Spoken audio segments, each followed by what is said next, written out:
Welcome to today's e-learning session. It's on video production at UGHE. I am Matt Ames. I think I know most of you there, even though my Zoom ID says e-learning. Today's agenda that I put together, I'm going to just talk a little bit about the benefits of instructional video. Talk about the application of video within Canvas, look at some of the current approaches to video use at UGHE, talk about some of the examples that we've put together in the past, talk about how you might prepare yourself for putting together instructional video in the future. And I have a short poll that I was going to release and just talk about a couple of announcements. And so some of the benefits of instructional video, one of the characteristics, of course, of video is it can go places that people can't go. It can be an aid in blended learning courses. Can also be useful in experiential learning, can be used to build rapport. And of course, it's also very accessible. So, just for example, if you think about how video has this property where it can go places that we can't. And I think, especially when we're talking about medical video, I think it's extremely useful in showing places that, of course, the human body can't go. For example, within the circulatory system or, within the synapses of the brain, for example, or something like that. So I think having that characteristic can be very, very helpful. And of course, it can take us back to places that we can never go to again. But in terms of blended learning, I think that video is already being used in this way at UGHE. If you think about the blended or the flipped model of courses where you're preparing the students for the classroom by providing them with content and information before they come, video is very useful in that sense. You provide, say, a video on a specific topic 3 or 4 days before your class, have the students watch it. Maybe they read a PDF file, so that your class time can be spent working on a project, discussing the content of the video, or doing something else other than, using that class time to digest content or, to have a lecture. In my last role, when I was working for a college in Saudi Arabia, we used what's called the experiential learning model as a way to develop our courses. And basically the way the experiential learning model is set up, it has these different stages. And the idea is that this was invented by this guy named Mr. Kolb or Dr. Kolb. And the idea is that if we move the student through these different cycles, these different stages through the course, that's how learning occurs. You sort of give them access to information, you put them in situations where they're manipulating the content, they're asked questions. And so the way this is organized here, we would start each session with what's called a concrete experience. And that would last about 15 minutes. And then we would have them process the concrete experience for about 10 minutes. G&I was the lecture period. And then this development period was 15 minutes. Then we have 15 minutes of application. And so often during this concrete experience phase, we would use a portion from a movie. And just, for example, if I were to, if I wanted to create a course on problem solving, like this is an example of the kind of video that, I might show the students to sort of stir thoughts about problem solving.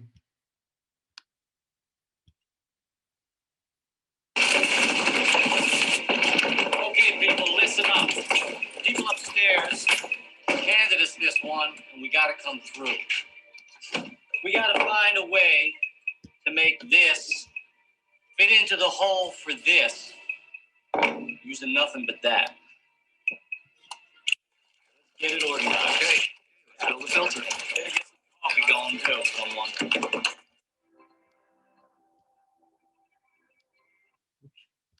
Sorry about that kind of. Okay, people, listen up. People upstairs handed us this one, and we got to come through. We got to find a way to make this fit into the hole for this, using nothing but that. Get it organized. Okay. Fill the filter. Get some coffee going too, someone.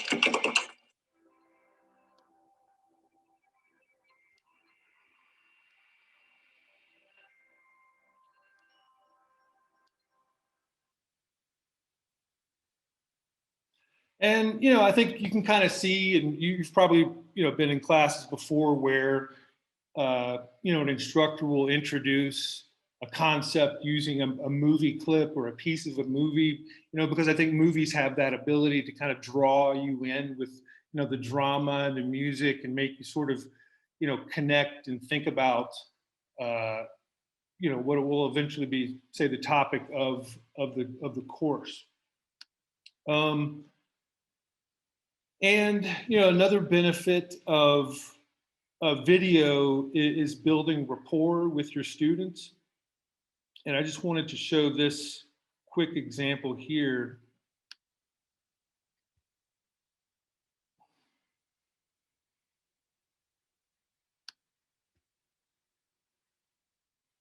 Sorry, I forgot I have to jump around between screens to for the sharing to work. And so just for example,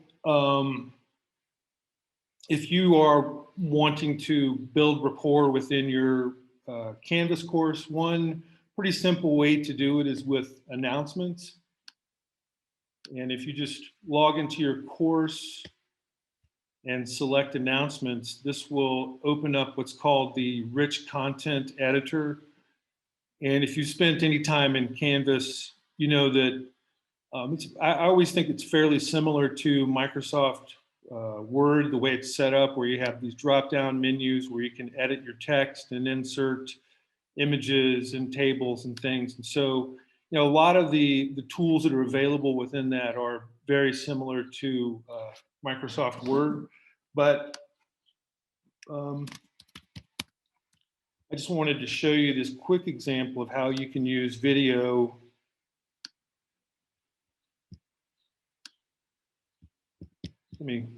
let me get back over it. So that here, there is this drop down and you select upload and record media. And that opens up this window. You select record, and then that opens up the record media window. You select start recording.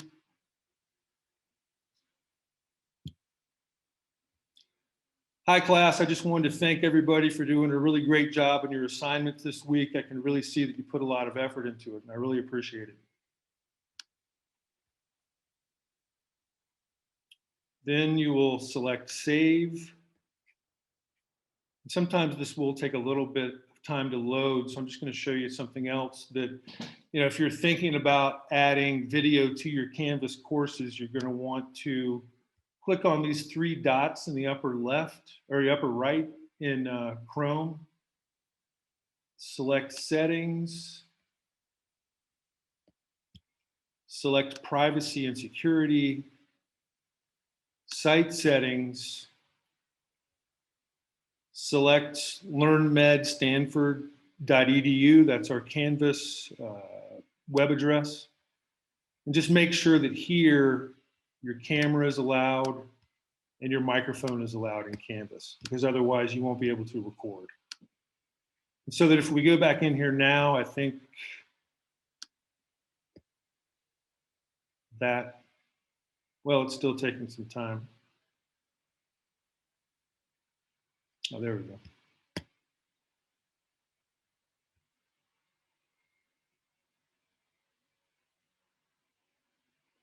Well, I'm just going to move on here. I think you get the idea here about just how it's a pretty simple way, I think, to add some, a quick rapport with your students.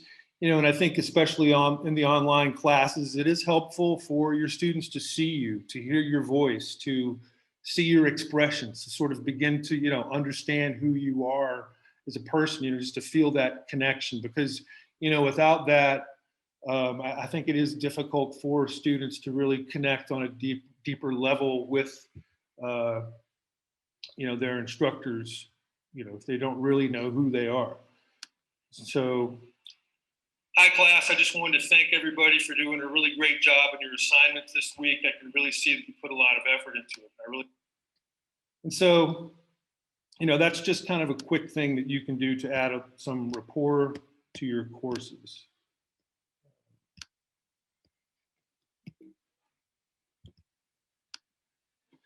Another, benefit of, instructional video, I mean, especially, now in the last 10, 15 years, is that it's, super accessible. With the smartphone, students have access to YouTube. And of course, they have access to our Canvas courses through the Canvas mobile piece. And I think that the way that, a lot of students work now, they can just sort of get comfortable on the couch, open up their course, and watch a video that way, so that, it's more of kind of like a casual, almost you might say, learning going on. They can even watch videos as they're in bed at night or something. So, and I just wanted to, I put this together. This is a screen recording of my smartphone. And this is the Canvas teacher app on, on my smartphone. And I'm just gonna click on the video just to show how easy it is for students to access video. So that I've selected the message design course. I'm going to pages. I select the video production link.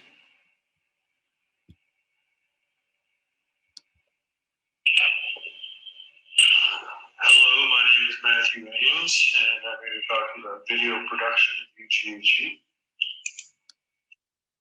And so, that's just an example, I think, of really how accessible these videos can be. I mean, they're just a few clicks away, really. And now I'm going to talk a little bit about how video can be used within Canvas. And I think, one of the ways to really think about how you're utilizing video within a technology, I think, can start with this Bloom's taxonomy.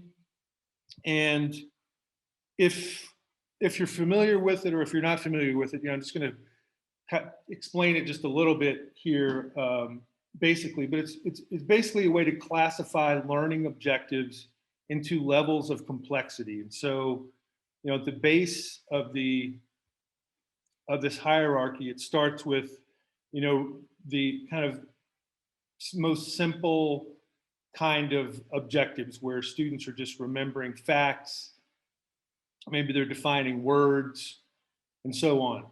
And so, just as an example, if we think about medical students kind of running, starting here at this fundamental level, they're learning about maybe just fundamental anatomy terms, or, basic organization of the human body. And then, as we move up, the complexity of the learning increases, so that, they begin to explain concepts on their own, or classify, the information that they're learning. And then eventually they're starting to apply this information in some way that they're learning, and they're demonstrating what they're learning.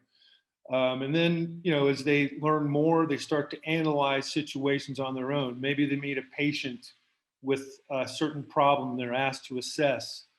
And then at the evaluation phase, maybe they're asked to argue and defend these assessments, And then at the top of the pyramid, you know, they're creating their own knowledge. They're creating research. You know, they're writing papers and, you know, coming up with new ideas. And so I think you can see like the level of complexity, you know, increases as you go up the taxonomy. And I took a course just this year in Canvas certification, and one of the things that we talked about in the course was this. It's called the SAMR model, and it stands for substitution, augmentation, modification, and redefinition. And it parallels Bloom's taxonomy, so that at the basic level, substitution just uses technology as a substitute, as if it would be used outside of class. And so, you know, each step along this SAMR model relates back to a technology somehow. And so at the augmentation level, maybe we're adding video or images to quizzes. At the modification level, you might be allowing students to submit videos or audio or other types of technology for their assignments. And then at the redefinition level, maybe you're letting the students create a part of the course. You know, they're the ones who are, say, designing a wiki or you know, creating the quizzes. They're assessing their peers, so that, you know, the sort of complexity of the uses of the technology gets more and more complicated as we move up again, the hierarchy. And just, you know, for example, this is a table of the different SAMR levels, again, substitution, augmentation, modification, redefinition, how they correlate to Bloom's taxonomy. And here we have on the left, the technologies that are within Canvas, different assignments, discussion board, the pages that are available. And so these are, and then along this part of the table are explanations of how the different technologies in Canvas could be used to match up with the rising level of complexity of the courses. And so here, assignments at the substitution level are completed online, are just like the paper versions that were previously completed in class. But then, you know, here at the augmentation level, students are able to submit presentations, audio recordings, infographics, et cetera, so that, you know, there's an increase in sort of that level of complexity. And so, you know, another example here with quizzes. Quizzes, again, very similar to the way they were done outside of class. At the augmentation level, you know, you can start doing things like including video within your quizzes. And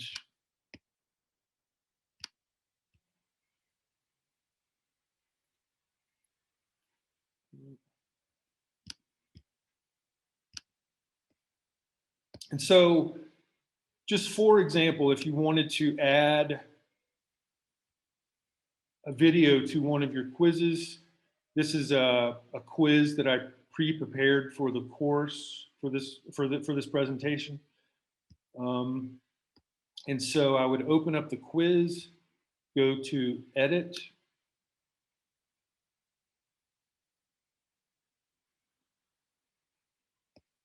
and then I would go to questions, because I want to create a question. And here are a couple of examples of videos that I've added to these quiz questions. And to create a new question, I'm going to click new question. And again, this is the content editor interface. I'm going to select essay question. And, you know, there are a couple of ways to add video to your questions. I mean, just for example, you may have recorded a video yourself and already loaded it into the course. And so in that case, you can just select on upload on the course media link here, and it will add the video that you've already created. You know, again, you can click here and go to record and say record your question here, and it will be added. But what I wanted to show you was this link here, which allows you to access YouTube videos within your Canvas course. So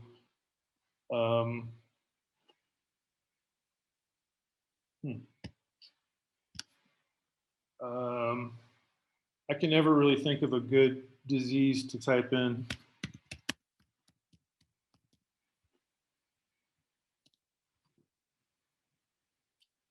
So you search for the topic that you want to add to your question, embed it. You know, of course, it's a good idea to review the video before you add it, and then select.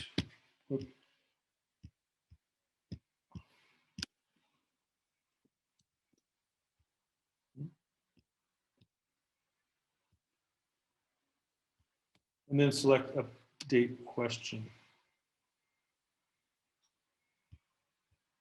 And actually, I want to edit that.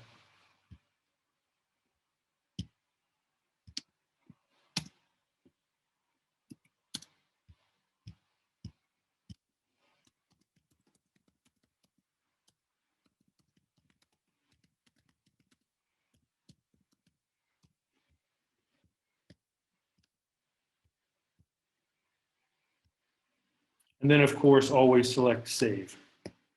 And so that's just, you know, one way to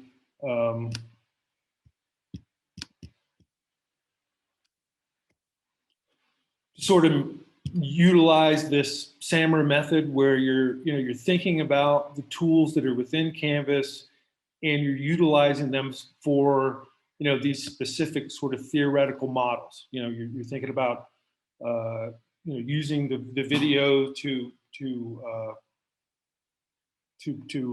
in a way that, you know, that augments it to the taxonomy.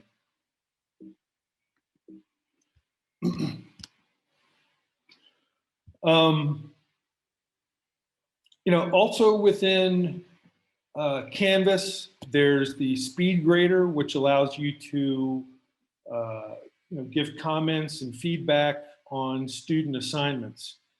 And one of the recommendations here in terms of, you know, providing, you know, evaluation and collaborating is that instructors can use speed grader to provide video feedback.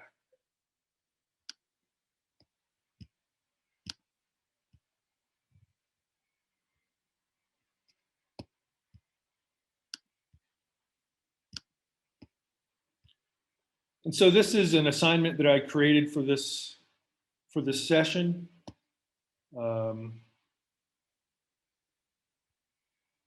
And over here is a link to SpeedGrader. Oops, I clicked on that awful fast. So you just select SpeedGrader.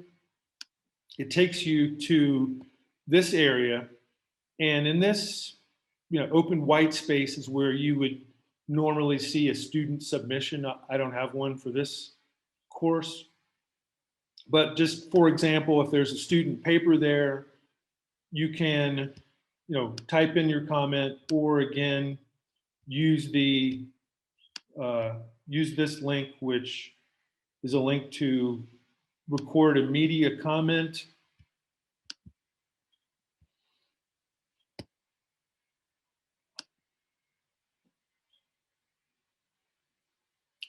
Really great job on this assignment. I like the way that you wrote about the topic. I think I'm only providing positive feedback, so. And so then you select save.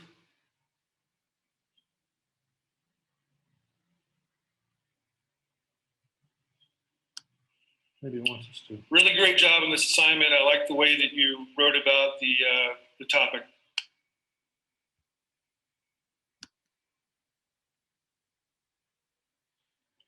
Okay, and normally this would be saving. Maybe I'm having some internet issues right now, but you know, it's just again another quick way to use Canvas technology to connect with your students and provide verbal feedback. Which sometimes, I mean, I think it's you can do a lot more sometimes by talking than you can with just writing in a few words. I think you get the connection across. And so, I think it could be, helpful for a lot of reasons there.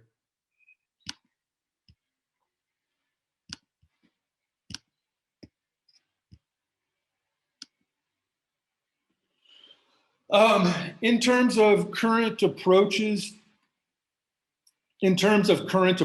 at UGHE, through the use of video, we're, of course, using recording lectures using laptop cameras. We're using animations, video from other sources, Zoom recordings and live sessions, recorded sessions on YouTube, Flipgrid, and recorded lectures, which is something that's in progress. And I think, a lot of faculty by now have used a lecture recording software. PowerPoint has a built-in way for you to record yourself giving a lecture. I know that some of you have used Camtasia. I've used this software. It's called Screencast-O-Matic, and I think we still have some licenses available, but I've found it, I like it. I think it's really easy to use.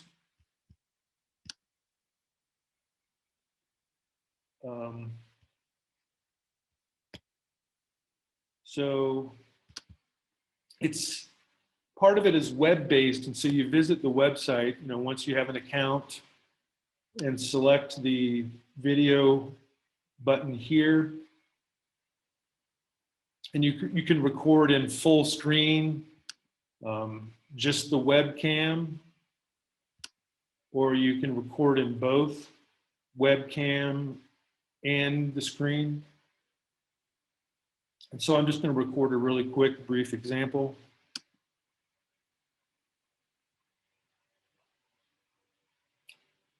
This is the Screencast-O-Matic website. I think it's a really great software for recording your lectures and your PowerPoint presentations. So, I think that it's going to be something that you're really going to appreciate. So, and then once you're done, you would select done. And I'm just going to show you the editing tool real quick, because I think it's a really nice feature of this software. And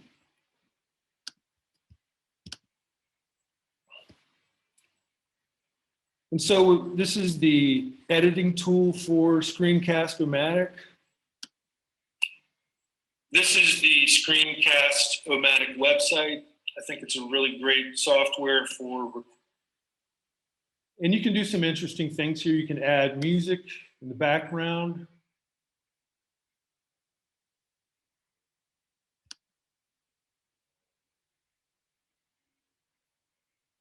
For recording your lectures and your PowerPoint presentations.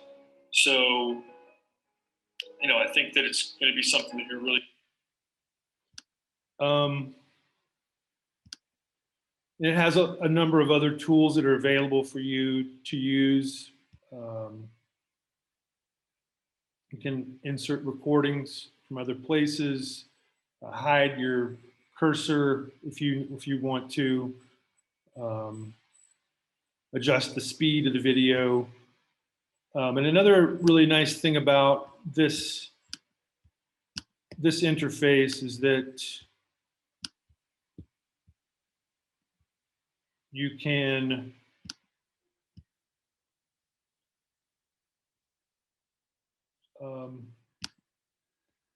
you can edit out and cut out piece sections that you don't want. So that if, just for example, if you've been recording a presentation for 8 minutes and then all of a sudden, I don't know, you have a sneezing fit or something and you want to cut that out, then you can, just let the recording keep going and just cut that out once you're finished.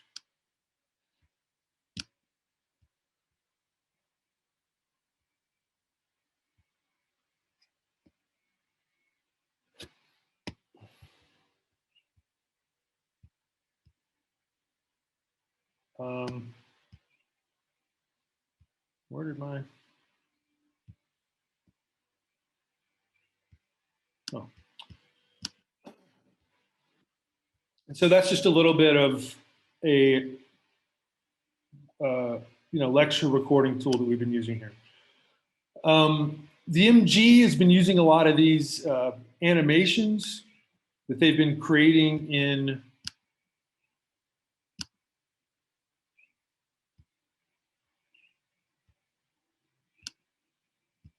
PowerPoint. Bless your height. But in a large community, with a lot of people, you will find some people who are really tall, and some who are really short. We have a range of heights. If we plot a graph about the number of people on the y-axis, and the height on the x-axis, with shorter height on the left, and taller ones on the right,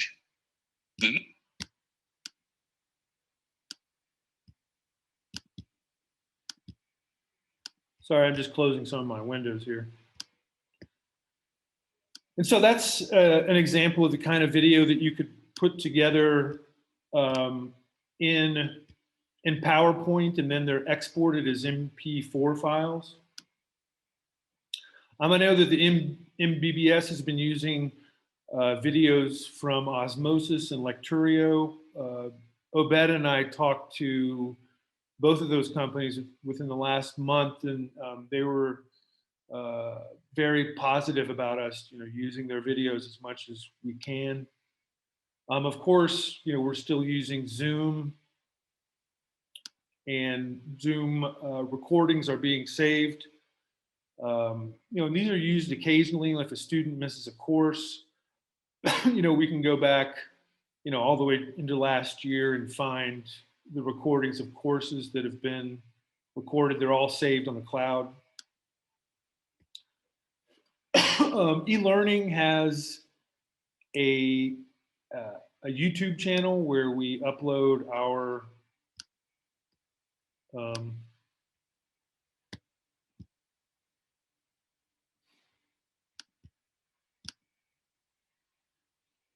our videos from our previous webinars and sessions.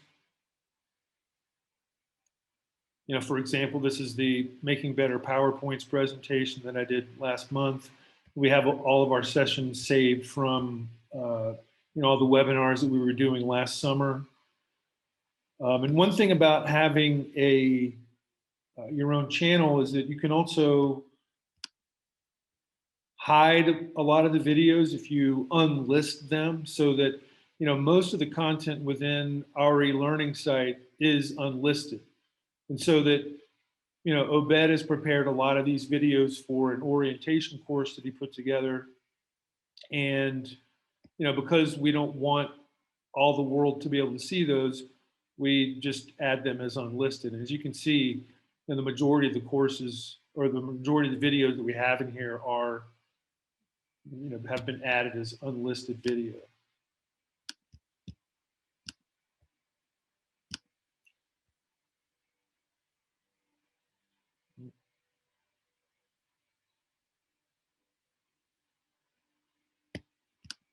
Sorry about all the jumping back and forth here.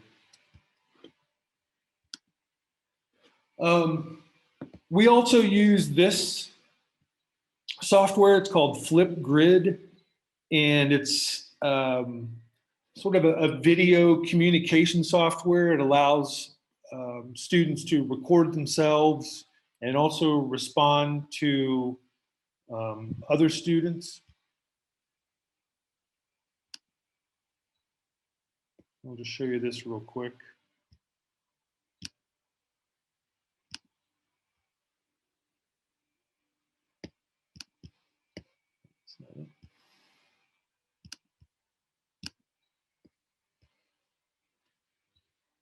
And I think it's a really simple way to kind of build a little bit of that community that I think that video can be helpful at building. We asked the students, what animal would you want to be in your next life and why? You know, this was for an IT and health course, so we were mainly just introducing the students to these technologies. And so you can see, for example, the students uploaded their responses. It's pretty easy just to cycle through the student responses here. Thank you so much. For me, I prefer to be. And the students are also able to respond with video comments. And so, you know, it's kind of a really fun, interactive way of engaging the students in a topic.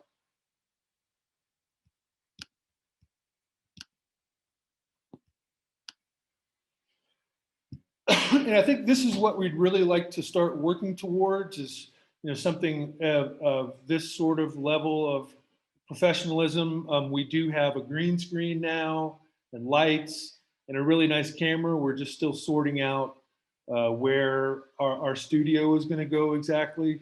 But this is, you know, ideally, I think, you know, it would be nice to start making some videos, you know, of this sort of level, which this is a Lecturio video. Screenshot. And just recently I worked on a video. It was a virtual tour of the Butaro campus. And, you know, I'm going to talk a little bit more about this storyboarding in a couple of other slides, but I just wanted to show you how this works.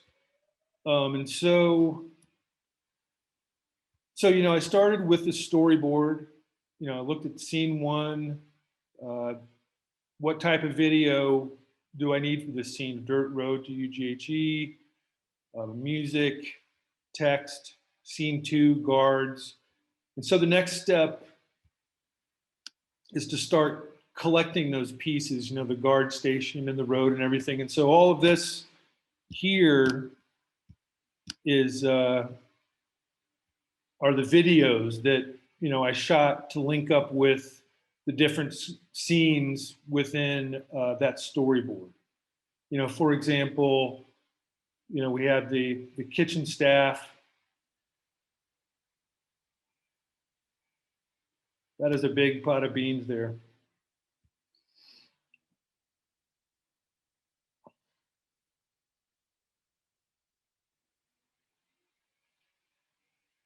And the software that Obed and I use to edit video here at UGHE is this. It's called Adobe Premiere. And over here on the left is where you add all the video that you're going to use in your project. You know, in that folder you saw the video, you bring it into here. And then in this section is your work area where you add the video. And so in this row, this is all video that I shot and images. Here are the text it's using, and down here is the audio. And so this first piece, I used a map animation tool to sort of zoom into the campus area.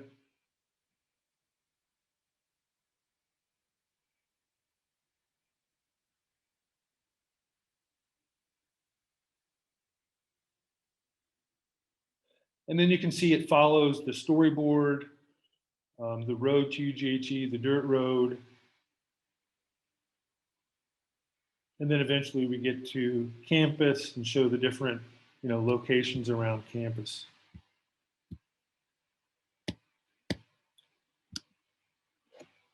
But I just wanted to show you this tool and sort of this approach to video editing. You know, it's something that, you know, Obed and I can do, and this is just sort of a very quick and brief introduction to sort of the process that we go through in terms of, you know, working on on video. You know, you start with the storyboard, and then you record all the bits and pieces, and then put them together using something like Premiere.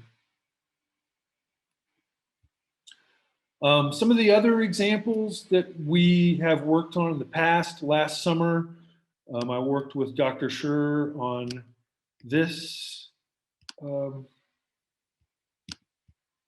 this video. It was for a grant application on What are their preferences for design? podioconiosis. You know, we worked with the MG students on it. You know, it was a lot of fun to do. But I think it's just an example of, you know, video that can be done outside of just normal academic video.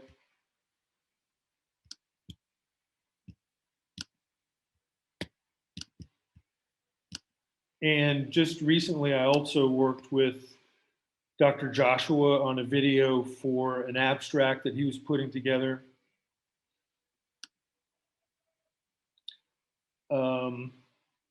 You know, last summer, last fall, we put together a YouTube channel specifically for PGHE.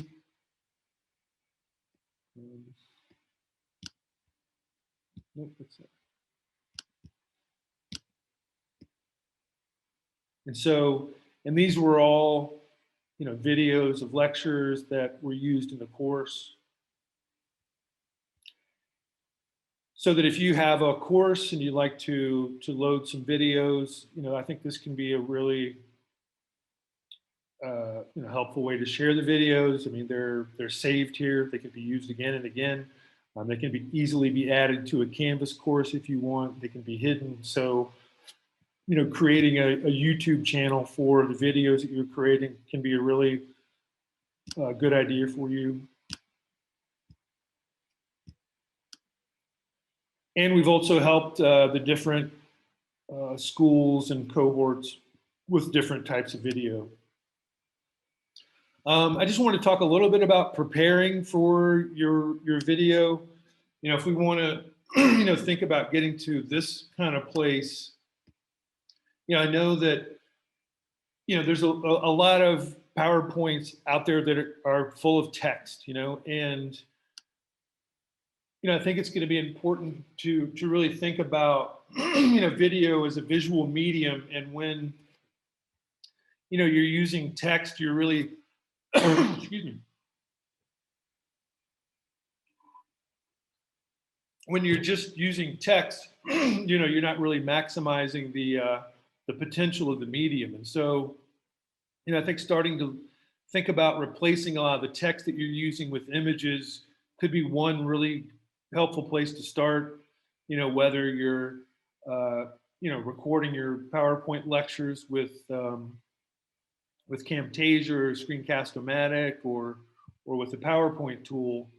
One way to do that is to, you know, if you're in the MBBS, this Stanford Lane Medical Library has a searchable database of medical images, and they're organized based on maximum use rights, broad use, and possible use rights, so that and a lot of times when you do these search, you find that, you know, you can find a lot of images that are in the Creative Commons, so that you can use them as long as you mention where you're getting the images from. You know, just for example. And, you know, I think also, you know, just thinking about what your PowerPoints look like, you know, and if they're kind of extreme colors are being used, you know, then probably backing down and, you know, making them a little bit more simple, a little bit more visually acceptable is can be a good idea too.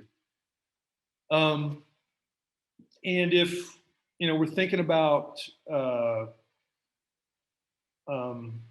know, creating a little bit more complex video, then this storyboard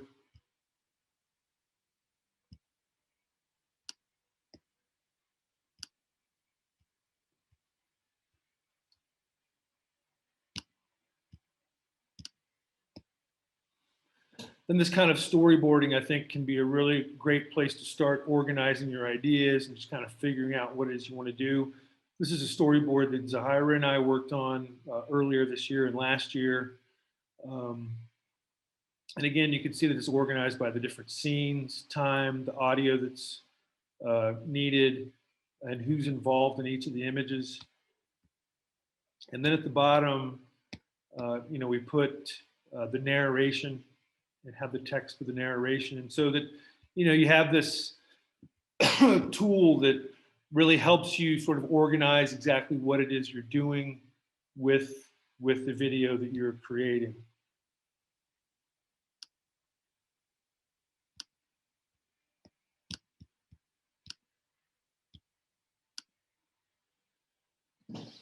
I've been working on a UGHE style guide for Canvas this year, and I think it's close to being released, at least for recommendation purposes. And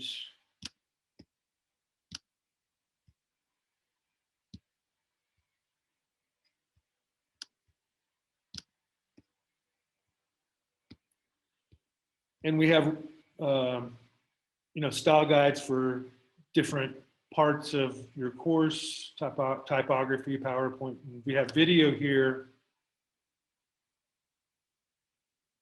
And at least, this kind of talks about some of the things I've been talking about today: faculty recording themselves, animation, the importance of storyboarding. But a couple of things, that we're moving toward is not just recommending, but making sure that all the video put in Canvas has our UGHE video animation at the beginning. That videos should be no longer than 15 minutes long. And we're going to start stressing captioning of videos that are used.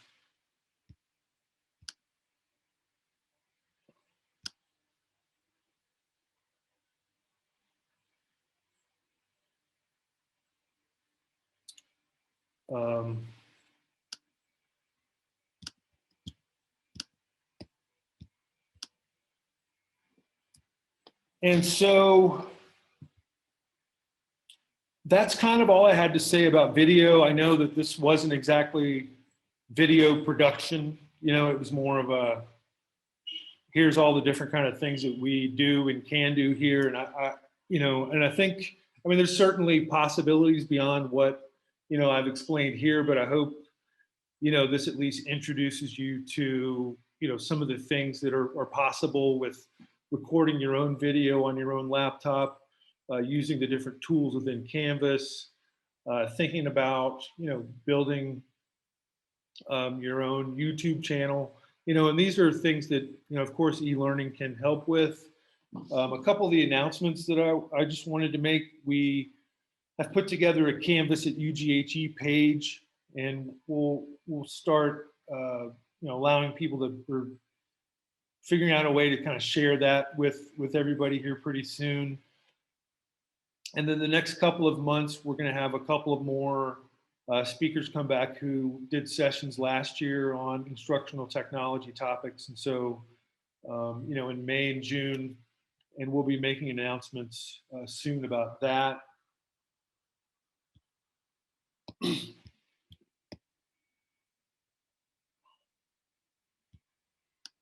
And so those are the topics that I had really hoped to get across today. I would like for you all to respond to this poll that I'm going to launch right now, just to kind of get an idea of the kind of sessions that you'd like for e-learning to do in the future. And if you can see that and just respond to some of the sessions that you would like to attend in the future, if it's Canvas tools, instructional design, the SAMR model, review of the Canvas style guide, creating a YouTube channel, or looking more into blended teaching and learning. It'll help us to sort of get an idea of the sort of things that you all are interested in learning in the future.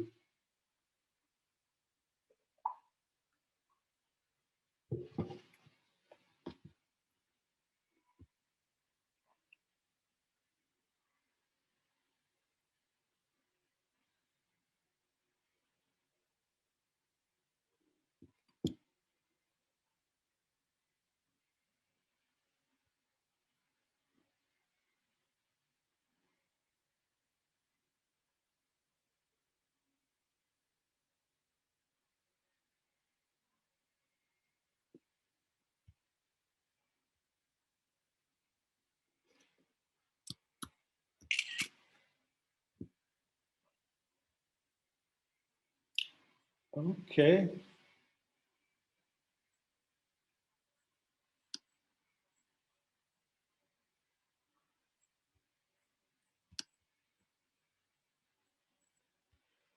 Does anybody have any questions, input, insights that they'd like to add to some of the things that I've talked about and brought up today?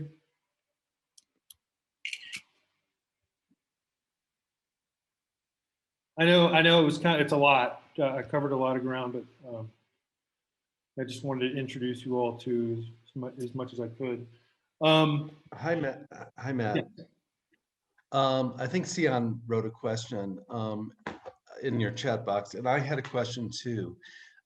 So in terms of the quality, the professional quality, is there a difference between just in terms of like the filmic quality, I don't know the word, is there a difference between what you showed us that, I forget what it's called, Screen-O-Matic or something like that website, that you said you have some licenses for, where it allows simple editing, and the quality when you actually use your camera and all the equipment that you have? Yes. Do you understand my question? Absolutely. And I guess that's just the kind of,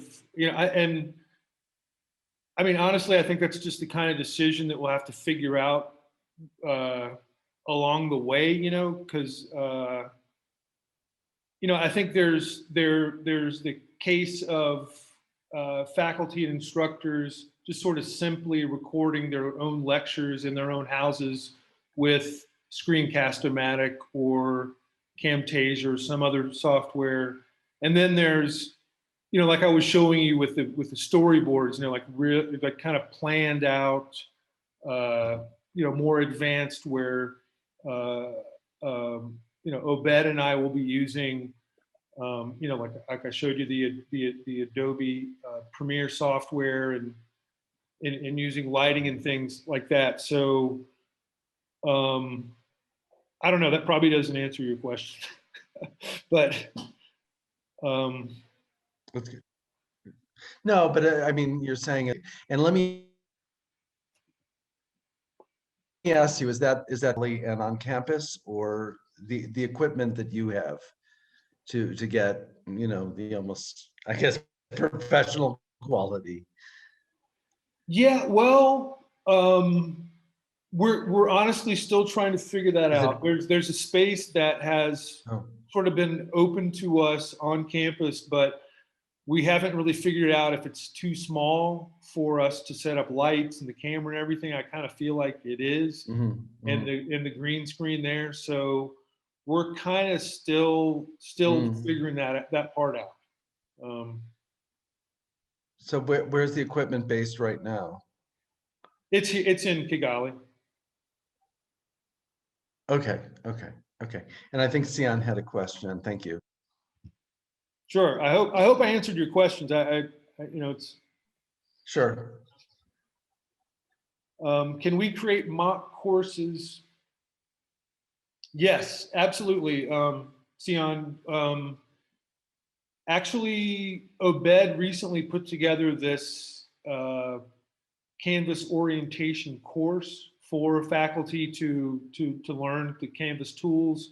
And a part of that course is that we provide you with a mock course to sort of try out these different things. But even if that's not something that you're exactly interested in, I can certainly create a mock course for you to practice with. And I'll write that down. Great, thank you, Matt. And I'll give you a good price.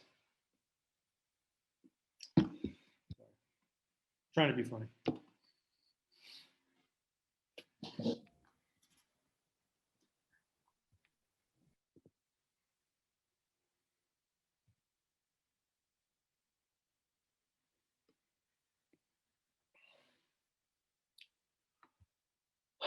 Good question, Judy. I think one place to start in terms of just the Canvas tools is within that UGHE Canvas site that I showed you, which we'll be sharing soon. But I think more specifically, I think it's helpful for, say, me or Obed to meet with you and just discuss your specific needs. And if, for example, you're wanting to start using Screencast-O-Matic to record some of your, thank you, VC. Thank you for showing. Thank you for coming. And so, I think that,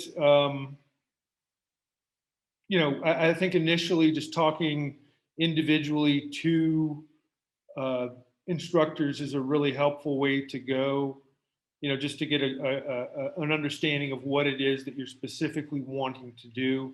And, I know that from this video, you're not just going to go out and build a storyboard. I mean, it's something that I would, meet with you and we would talk about and,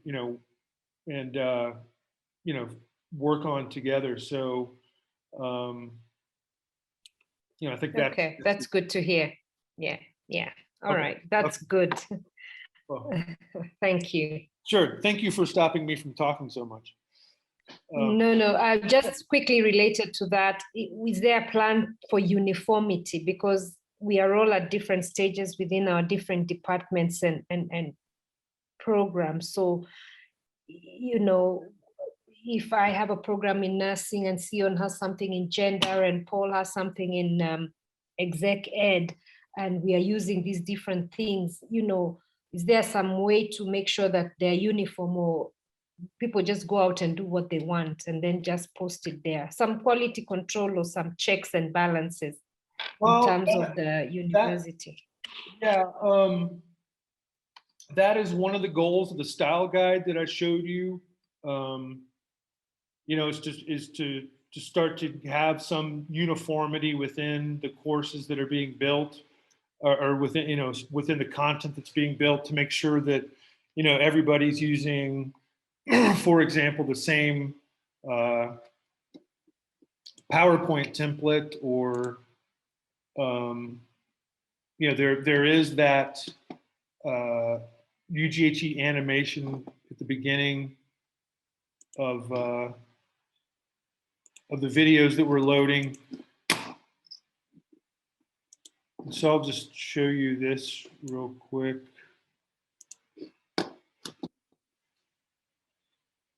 And that is at least one of the goals of this, is to get towards, like it says here, standardizing the visual appearance of all the courses. Because, yeah, I mean, last year I think it was a little bit like the Wild West in terms of just getting everybody ready. After the pandemic hit, we didn't really have time to initialize these kind of steps. But, just for example, we're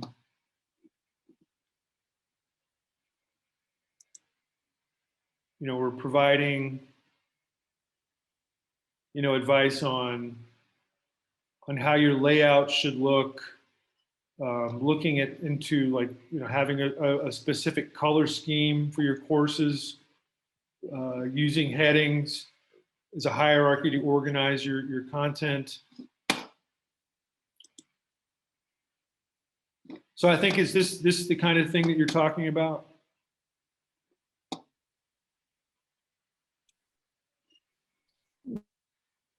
Well, yes, to some extent, and then other issues around, if we're like with clinical courses, in terms of, like, do I just put a video of myself as Judy and just talk about nursing? Is there a specific way some of these videos should come out when we are looking at specifically like clinical components? I'm on some courses and you see like one person is the one talking throughout a module, for example. So it's not a matter of me recording myself and talking to students. But this is a good answer. Thank you. I guess it's a work in progress. It is. I think, I mean, one of the things I've thought about in terms of, increasing the quality. I mean, I've seen a lot of instructors now that are, who are doing a lot of this online recording stuff. They're, they have lighting on their desk and like a specialized mic, so that, one thing, I mean, and I can bring this up to the dean, that we might think about is setting up like a special space in Kigali Heights where faculty can go to record themselves, doing their lectures, so the lighting is nice, the background is nice.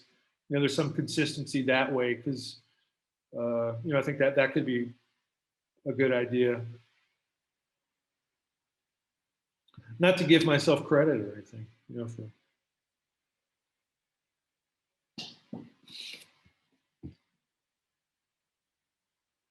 That's the problem with everybody's, us all having to have our mics muted, is that you don't get to hear people laughing at your bad jokes. I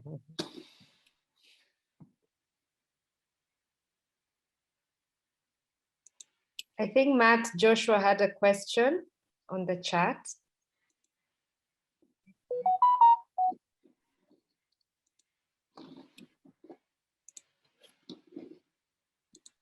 Yeah, thanks, Judy.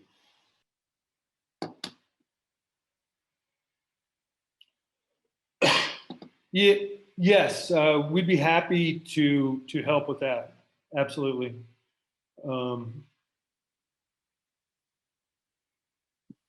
Thanks, Matt. Well, I guess I'll have to catch up with you sometimes in Butaro then. Okay. Or wherever you might be. Yeah. Yeah, I definitely want to spend more time up there this year. So.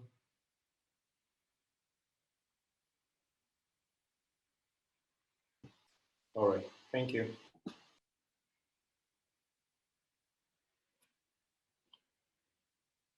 Well, I just want to thank everybody for coming, and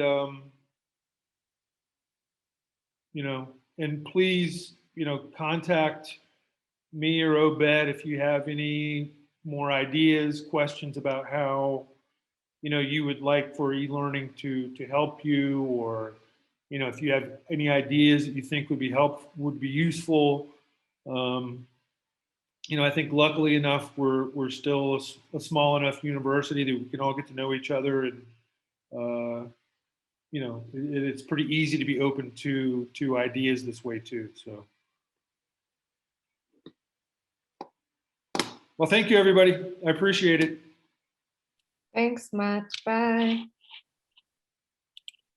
Thanks a lot, Matt. Bye, everyone. Bye. Yes, Florence, I can, yes. I can send that to you for sure.